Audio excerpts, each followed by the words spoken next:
নমস্কার। আজকে আমরা শুনব শ্রী শ্রী সারদা মায়ের অমৃত কথা।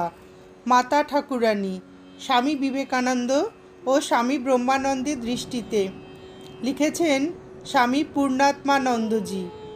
স্বামী বিবেকানন্দ ও স্বামী ব্রহ্মানন্দ আধ্যাত্মিক জগতের এই দুই বিরাট পুরুষের দিব্য অন্তর্জীবনের গভীরতা এবং প্রসারিত ধ্যান দৃষ্টির স্বচ্ছতায় শ্রীমা কোন অপরূপ আলোকে উদ্ভাসিতা ছিলেন তা কি আমাদের পক্ষে অনুধাবন করা সম্ভব?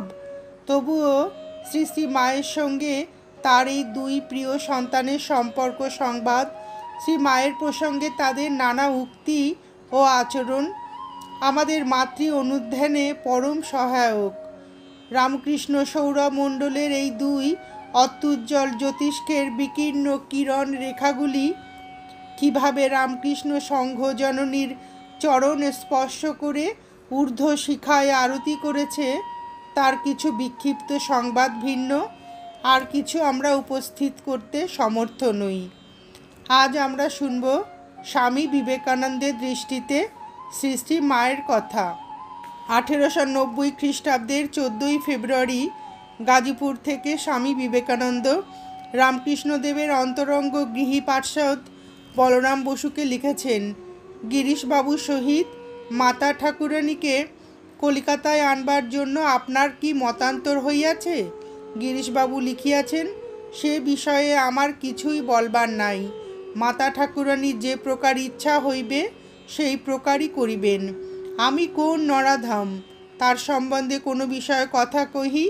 পত্রটির উপসংহারে স্বামীজি মর্মস্পর্শ ভাষায় লিখেছেন, বলরাম বাবু, মাতা ঠাকুরানী যদি আসিয়া থাকেন আমার কোটি কোটি প্রণাম দিবেন ও আশীর্বাদ করিতে বলিবেন, যেন আমার অটল অধ্যবসায় হয়, কিংবা এ শরীরে যদি তাহা অসম্ভব যেন শীঘ্রই ইহার পতন হয়।